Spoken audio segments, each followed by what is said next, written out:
지난주에 우리는 이 가룟 유다가 예수님이 준 그 떡과 포도주를 찍어서 그에게 건네준 것을 받기만 했지 먹지 않고 나갔다라고 했습니다.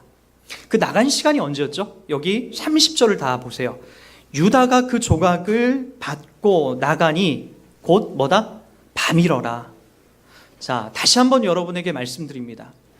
요한복음에는 예수님을 향하여서 뭐라고 얘기하죠? 계속해서 빛이라고 얘기합니다. 빛. 빛이 의도하는 가장 중요한 자리는 어두움을 몰아내는 겁니다. 빛이 밝혀지면 어두움은 사라집니다. 예수님이 이 땅에 오셔서 우리 가운데 가장 중요하게 하신 이유는 빛으로 이 땅에 오셨다라는 거예요. 그래서 베드로에게 예수님이 맨 처음에 베드로에게도 예수님이 만나 주셨을 때 베드로가 물고기를 가득 잡았던 것, 그날 밤새도록 고기를 잡지 못했는데 예수님이 오셔가지고 깊은 데다 그물을 다시 한번 내려봐라, 그 얘기를 하십니다. 베드로가 순종하죠. 그리고 그물을 내립니다. 근데 그날 한 마리도 잡히지 않았던 베드로의 그물에 말할 수 없을 만큼의 어마어마한 물고기가 잡히기 시작합니다. 허겁지겁 그거 들어 올리다가 베드로가 정신이 번쩍 들어가지고 예수님을 바라보며 그에게 가서 했던 말이 있죠. 그게 뭐죠? 주여, 저를 떠나소서, 저는 죄인입니다. 이 이야기를 합니다. 빛이 왔기 때문에 그런 거예요. 그 전에는 적당히 남들도 속이고, 그 전에는 내 욕망과 욕구대로 내가 하고 싶은 대로 그렇게 살았고, 이 어부 생활을 하면서 얼마나 거친 인생을 살아왔겠습니까? 근데 그날 빛이 찾아와서 나의 실체를 보여주는 순간 더 이상 내가 숨길 것이 없고 감출 수가 없더라는 거예요. 그래서 그분 앞에 어떻게 하죠? 무릎을 꿇고 주여, 저를 떠나소서, 저는 죄인입니다. 자기의 진짜 실체의 모습이 빛에 의해서 폭로가 되는 모습이 그렇게 보여지는 거예요. 저와 여러분들, 이 예수님을 믿으면서 가장 먼저, 가장 많이 확인돼야 되는 자리도 그 자리입니다. 예수님이 여러분들에게 찾아오십니다. 그리고 여러분들의 실체를 밝혀주세요. 그것은 남들을 속이는 것과 같지 않습니다. 그러니까 남들을 내가 적당히 속이고 또는 내 안에 어떤 심리적으로 나만 옳다라고 여겨지는 그런 것들이 주님 앞에 일순간에 폭로가 되는 거예요. 그래서 내가 죄인이구나, 내가 악하구나, 내가 참 보잘것없구나, 주님이 없으면 난 한순간도 나갈 수 없구나라는 것을 우리가 확인하게 되는 거죠. 그 자리가 바로 예수 그리스도가 우리 가운데 찾아오는 순간이에요. 목사님, 저는 모태신앙이어서 그런 거 잘 몰라요. 그렇지 않습니다. 모태신앙도 하나님께서 여러분들을 확인시켜 주세요. 말씀을 보거나 찬송을 하거나 어느 순간순간마다 내가 부족함과 연약함이 나타나기 시작하는 거죠. 그래서 내가 주님 없으면 단 한순간도 내가 나을 수 없고 주님의 밝은 빛 외에는 내가 따라갈 것이 없다는 것을 확인하게 되는 거죠. 그걸 거부했던 사람 누굽니까? 가룟 유다죠. 그래서 가룟 유다는 빛이 찾아왔지만 어디로 다시 나가는 거예요? 유다가 그 조각을 받고 나가니 밤이러라. 밤으로 다시 나간 거예요. 그 빛과는 전혀 상관없는 삶을 자기는 살아가겠다라고 하는 그 다짐이 그 안에 있게 되는 거죠. 31절에 그래서 이 쭉정이가 이제 나간 다음에 이렇게 주님은 표현합니다. 31절 보세요.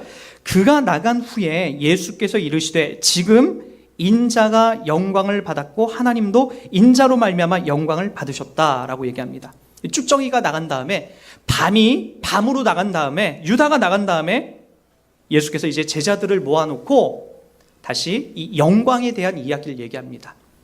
31절과 32절은 예수님께서 이 땅에 오셔서 죽고 다시 살아날 것에 대한 그 영광, 그것을 이야기하고 다시 살아냄으로써 하나님이 영광 받으시고 나도 영광스럽겠다라고 하는 이야기를 담아내는 겁니다. 어둠으로 나간 가룟 유다는 이것에 대해서 이제 더 이상 참여할 수도 없고 상관할 수도 없는 거예요. 그러나 이제 나머지 11명의 제자들은 이 영광에 참여할 수 있고 그들은 이 영광을 목도하게 될 겁니다. 그래서 이 영광들에 대해서 이야기하고 33절에 보니까 이제 그들에게 더욱더 친근한 말로 이렇게 얘기합니다. 33절 다 같이 한번 보겠습니다. 작은 자들아, 내가 아직 잠시 너희와 함께 있겠노라. 너희가 나를 찾을 것이나 일찍이 내가 유대인들에게 너희는 내가 가는 곳에 올 수 없다고 말한 것 같이 지금 너희에게도 이르노라. 여기 작은 자들아, 이거는 직역을 하면 아버지가 자녀를 부르는 소리입니다. 소자야, 작은 자야. 따뜻하고 친근한 표현이에요. 예수님이 더더욱 남아있는 11명의 제자들에게 작은 자들아, 따뜻하고 위로의 말로 그들을 위로하고 있죠. 그리고 너희가 나를 찾을 것이나 일찍이 내가 유대인들에게 말했던 적이 있죠. 너희가 나를 찾을 것이나 다시 나를 보지 못하겠고 라고 했던 것을 우리 오병이어 사건을 통해서도 볼 수가 있었습니다. 자, 그런 이유가 무엇을 얘기하려는 거죠? 예수님이 이 땅에 오셔서 죽고 다시 살아났다가 잠깐 그들에게 보인 다음에 영원히 하나님 나라에 올라가실 그 장면을 이제 설명하고 있는 거죠. 자, 그런 장면들은 우리들 가운데 왜 무엇을 보여주는 걸까요? 여러분, 예수님이 죽었다 살아났습니다. 살아나고 그들과 함께 40일 동안 그들과 함께 있다가 다시 모든 사람이 보는 상황 속에서 하늘로 올라가십니다. 도대체 무엇을 보여주려고 하는 거죠? 여러분, 저와 여러분들은 이 땅에서 한 번은 반드시 죽습니다. 그거 우리 다 인정하죠. 그것 앞에 우린 장사가 없습니다.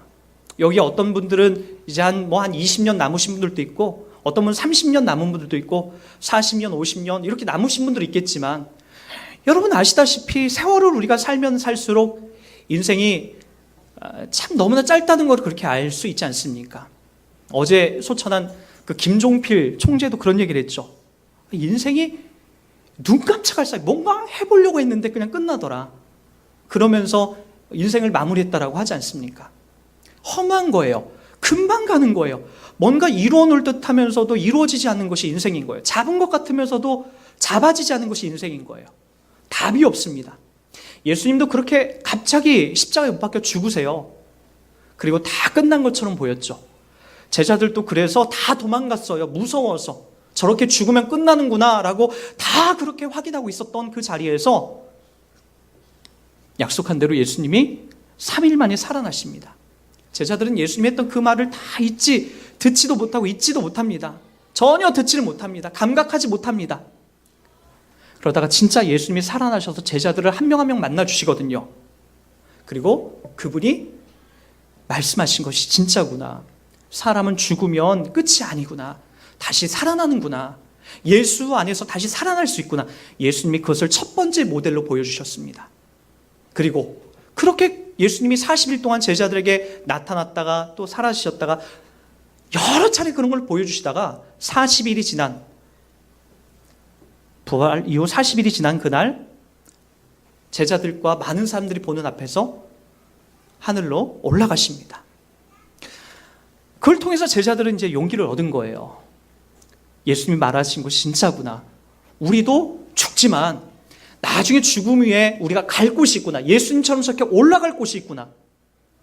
그것을 확인받는 거죠.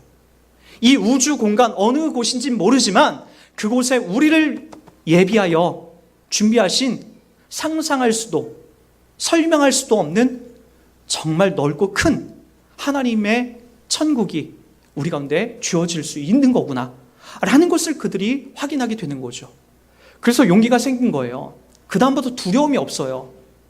그 전에는 예수님이 십자가에 못 박혀 죽는 모습을 보고 다 도망갔던 그들이, 그리고 예수님을 부인하고 욕했던 그들이 이 모습을 보고 전해오는 내려오는 이야기에 의하면은 쇳물에 그들이 녹아서 죽기도 하고 십자가에 거꾸로 매달려 죽기도 하고 사자밥에 그들이 내어줌으로써 죽기도 하고 이런 일들이 그들에게 생기게 되는 거예요. 그래서 예수님의 이 11명의 제자 중에 마지막 우리 이 본문을 기록한 요한계시록을 기록해야 될 사도 요한만을 제하고는 나머지는 다 기꺼이 그들이 순교하며 그렇게 죽어갑니다.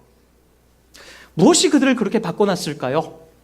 예수님께서 하신 말씀이 진짜라는 것, 그리고 그분의 말씀대로 우리도 죽었다가 살아날 것이라는 것, 하나님 나라가 우리를 위해 준비되어 있다는 것, 예수 안에서 빛에 참여한 자들은 그렇게 살아날 것이라는 것을 분명히 그들은 확인하고 목도했기 때문에 그와 같은 용기가 생겼던 거죠. 저와 여러분들은 어떻습니까? 이 땅을 살면서 우리가 가장 중요하게 갖고 있어야 될 게 무엇이라고 생각하죠? 여러분, 그것은 바로 예수님의 이 죽으심과 부활하심에 참여하는 거예요. 그것만이 우리를 이 땅에서 참으로 사람답게, 하나님의 자녀답게 살 수 있는 유일한 힘과 근거가 되기 시작하는 거죠. 자, 그와 같이 주님이 우리 가운데 이와 같은 일들을 펼치신 이유는 그럼 과연 무엇이죠? 우리 34절 다 같이 봅니다. 다 같이 읽습니다.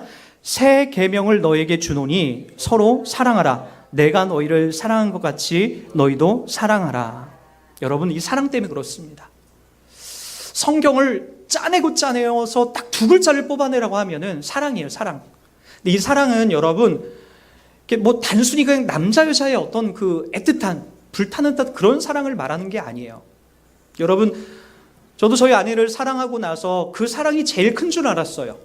자식을 낳아보니까 더 고급스럽고 더 멋있는 사랑이 있어요. 그 사랑은 뭐죠? 아내하고는 연애할 때부터 자존심 싸움이 좀 있죠. 이 남자와 여자 연애하면서 묘한 자존심 싸움이 좀 있어요. 자식들 앞에서는요, 자존심을 내세우지 않습니다. 여러분, 부모가 되어서 자식들하고 다 싸우면 저는 제가 그런 줄 알았어요. 어머니와 싸워서 내가 이기는 줄 알았어요. 그것이 당연한 줄 알았어요.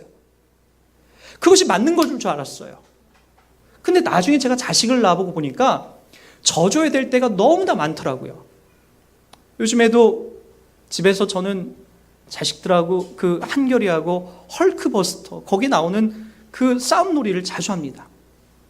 자기는 캡틴 아메리카고 나보고 맨날 헐크하래요. 몸이 자기보다 크다고. 근데 걔가 번개를 확 뭔가 쏴대면 제가 가만히 있으면 되게 실망을 해요. 거기에 맞춰주죠. 거기에 번개를 맞으면 하나도 아프지 않은데 번개를 맞은 것처럼 정말 리얼하게 막 꿈틀거리면서 쓰러집니다. 그리고 나중에 칼을 들어서 제 몸을 찌르는 흉내를 내면은 저는 거기서 죽었다라고 그렇게 표시를 합니다. 대결을 해서 제가 이긴 적이 없습니다. 항상 제가 지는 게임으로 나갑니다. 어려서는 그렇게 하죠. 나중에 자녀들이 결혼할 때가 되고 결혼한 이후에 자식들을 또 낳고 그 당시 또 어머니 아버지의 모습을 상기해 보면, 어머니를 생각해 보면은 분명히 어머니의 판단이 맞음에도 불구하고 자식들에게 져주더라고요. 아무 말도 안 하시더라고요. 우리네 여기 계신 부모님도 마찬가지인 것 같아요.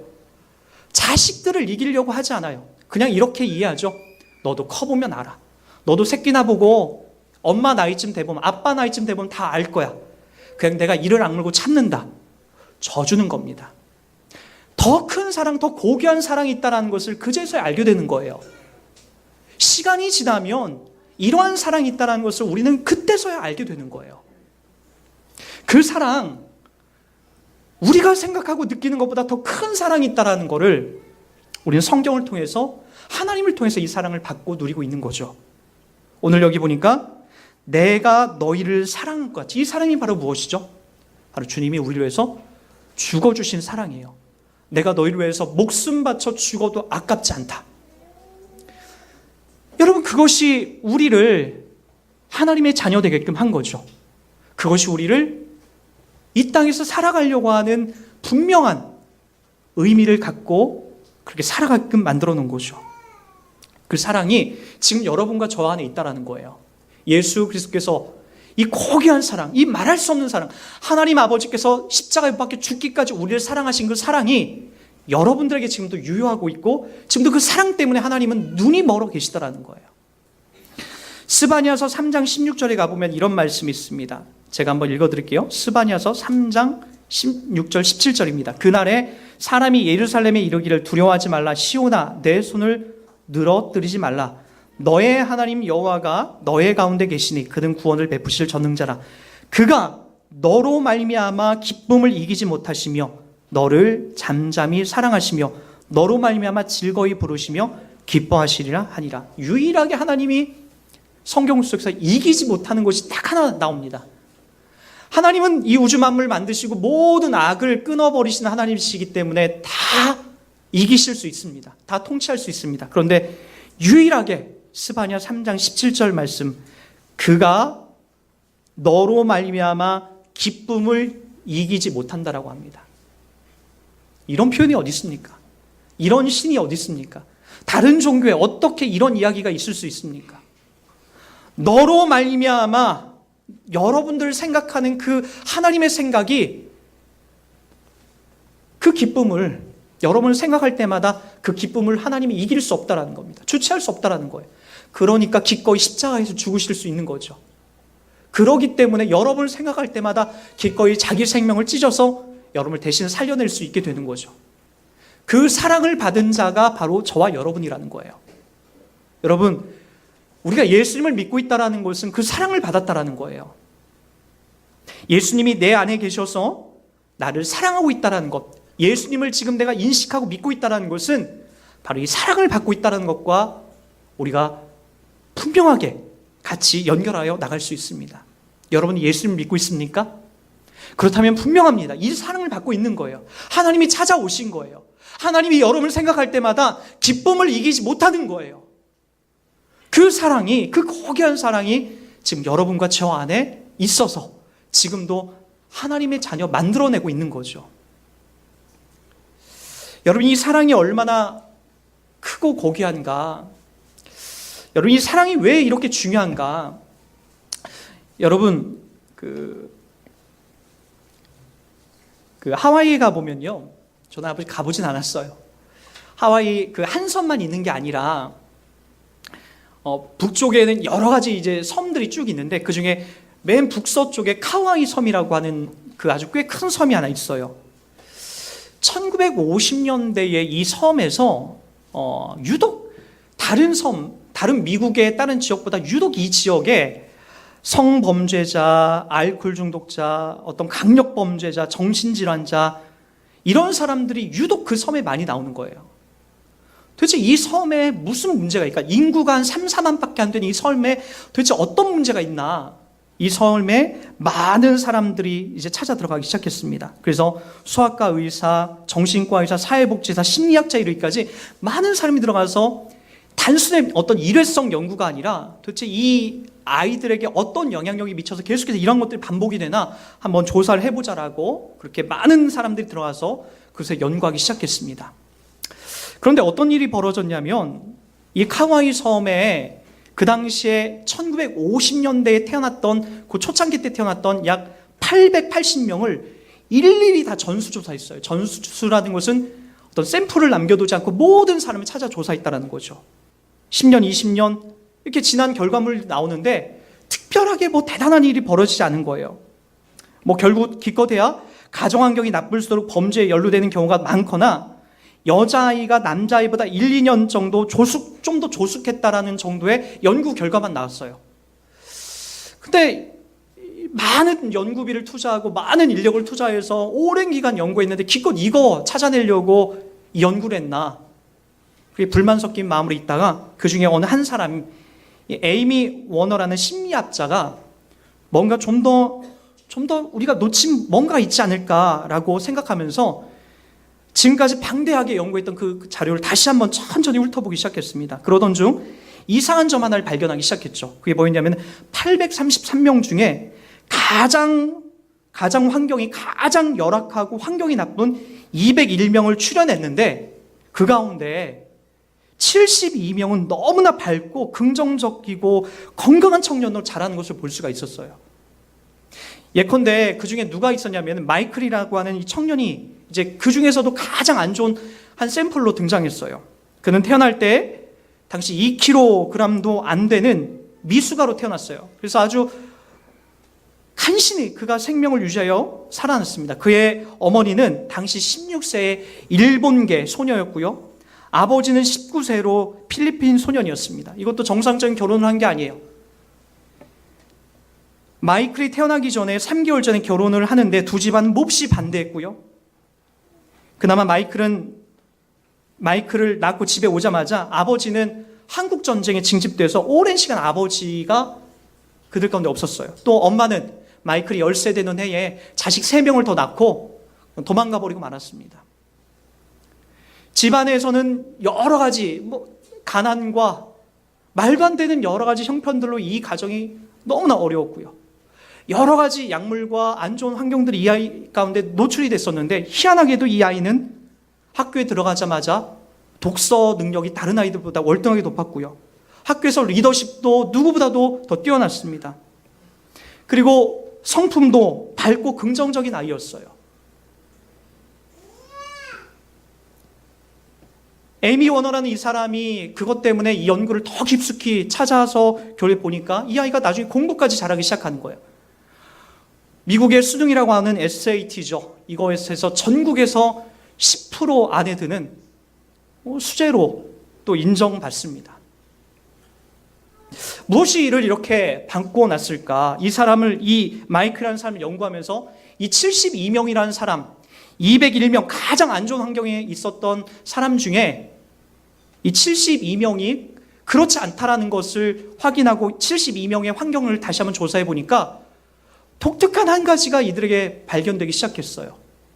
그게 바로 이 72명, 마이클을 포함한 72명의 환경에는, 맞아요, 약물에 노출되고 가정이 성폭력과 여러 가지 폭행과 정신질환과 여러 가지 교육을 받지 않은 여러 가지 최악의 악조건의 환경이었지만, 이들 가까이에는 누군가가 한 명이 있었는데, 그 사람이 바로 누구였냐면 이들을 헌신적으로 사랑해주는, 조건 없이 무조건적으로 사랑해주는 누군가가 한 명씩은 있었다라는 거예요. 그가 학교에 들어가서 어떤 만났던 선생님이라든지, 아니면 그의 할아버지라든지, 그의 엄마라든지, 그의 아빠라든지, 그의 삼촌이라든지, 그의 주변에 모든 악조건의 최악의 환경 속에서도 그 한 사람을 믿어주고 사랑해주고 헌신해줄 수 있는 그 한 사람이 그 환경을 통해서 긍정적인 자상과, 그리고 이들에게 다른 삶과는 다른 성공과, 그리고 이들의 삶 속에 행복한 결혼 생활이 유지되는 것들을 발견할 수 있었다는 거예요. 바로 무엇이? 이 한 사람을 향하여서 너는 실패한 사람이 아니야. 네 환경이 이렇다 할지라도 너는 망한 사람이 아니야. 절망하지 마. 내가 있잖아. 내가 널 지켜줄게. 내가 너의 친구가 되어줄게. 라고 하는 악조건 속에서도 그 아이를 믿음으로, 사랑으로 키워온 그 환경이 바로 최악의 상황에서도 가장 좋은 긍정적인 자아상들을 만들어냈다는 거죠. 여러분, 무엇이 이것을 바꿨다라고 얘기합니까? 바로 사랑. 그 사랑이 가장 최악의 조건에 있는 사람을 바꿔가고 변화시켰다라는 거죠. 저는 성경을 읽을 때마다 그래서 행복합니다. 읽으면 읽을수록 하나님이 날 향한 사랑이 얼마나 큰지 매일매일 확인하게 돼요. 보게 돼요. 하나님이 나 같은 사람, 정말 있어도 되고 없어도 되는 먼지와 같은 나 같은 존재를 사랑해 주셔서 십자가에서 나 같은 죄를 위해서 대신 죽어주셨다는 그런 것들을 묵상할 때마다 내가 사랑받고 있구나. 내가 그래도 하나님의 그 말할 수 없는 사랑 속에 내가 있는 자구나 라는 것으로 다시 회복이 되고 일어나게 되는 거죠. 사실 저희의 집의 환경도 너무나 안 좋았어요. 아버지는 매일같이 술 먹고 오시면 북기기 일수였고, 제가 아마 책가방을 밖에다가 아버지가 불태운 것만 3번을 봤어요. 술만 먹고 들어오시면 책가방을 다 밖에다 쌓아놓습니다. 그리고 불로 태우죠. 아버지가 어머니를 목졸라서 죽이겠다라고 한 장면을 수십 번은 봤을 거예요. 저의 그 10대, 그 젊은, 그 초등학교 시절은 매일같이 이런 어두운 일들밖에 없었어요. 너무나 나만 불행한 것 같고 나만이 힘든 것처럼 느껴졌었죠. 주변에서 많이 걱정했던 게 그거였어요. 저희 아버지가 태수였는데, 태수, 이 나중에 이렇게 하면 아들 어떻게 될까? 걱정 안 돼? 정신 차려야지. 이웃 아저씨들이 와서 아버지한테 했던 얘기 맨날 그거예요. 말리면서. 이웃 사람들이 이놈 이렇게 크면은 분명히 안 좋은 환경 속에 자라겠다. 아니나 다를까 저의 초등학교 시절에는 그렇게 안 좋은 환경에 노출되다 보니까 안 좋은 행동이 나올 수밖에 없죠. 훔치고 빼앗고 때리고 괴롭히는 일들이 저의 일상 속의 다반사였습니다. 근데 참 희한하죠. 6학년 겨울방학 무렵에 주님이 저에게 찾아오십니다. 어머니의 손길을 통하여서 교회로 인도함 받고 교회에 왔는데 그런 것 여러분 아세요? 세상에는 없는 것 같은, 나는 매일같이 불행하고 안 좋은 사람이라고 여겼던 그 자리에서 하나님이 나를 푹신 위로해주는, 안아주는, 내가 널 얼마나 기다렸는지 아니? 내가 널 얼마나 사랑하는지 아니? 그러한 말할 수 없는 위로와 안도감을 그날 첫 예배에 가서 제가 받게 됐습니다. 그리고 참 너무 감사했던 게 있어요. 교회가 막 시작되고 사람들이 오면서 믿음 있는 신분들이 한 번도 들어보지 못한 이야기를 저한테 해주시는 거예요. 그게 뭐였냐면은, 야, 너 참 잘한다. 야, 너 어떻게 기도를 그렇게 잘하니? 야, 너 참 예쁘게 생겼다. 너 참 대단하다. 너 집 엄마 저렇게 아픈데도 불구하고 참 잘 크고 있다. 그런 얘기를 교회 성도님들이 막 저에게 해주셨어요. 그 중에 우리 교회도 왔었던 홍순조 집사님, 홍금표의 아버지죠. 중학교 2학년 때 저희 학생부 선생님으로 그분이 오셔가지고 자기 힘들었던 어려웠던 그 환경들을 다 얘기해 주시고 저를 안아주시고, 뭐 바로 저희 형님뻘인데도 불구하고, 그리고 저를 너무나 예뻐해 주신 그 상황 속에서 그 사랑을 머금고 세상에 있었던 그 저주스러웠던 일들이 깨끗하게 회복이 되고 치유가 되는 것들을 느끼게 되는 거예요. 그리고 이 자리까지 오게 됐죠. 여러분, 저와 여러분들 속에서 주님이 하시고 있는 말씀의 이야기를 한번 들어보십시오. 내가 너희를 사랑한다. 너희를 사랑한 것 같이 너희도 서로 사랑하라. 바로 우리 가운데 새로운 계명을 주십니다. 여러분, 하나님 앞에서 우리가 정말로 바뀔 수 있고 변할 수 있는 지점은 하나님이 나 같은 사람을 사랑한다라는 그 지점입니다. 또한 우리 안에서도 그 누군가가 또 변하고 바뀌게 되는 것도 그 사랑을 받은 사람이 우리 주변에 그 누군가를 사랑해주고 아껴주고 걱정해주고 위로해줄 때에 우리 옆에 있는 누군가는 또 바뀌고 변하게 되는 거예요.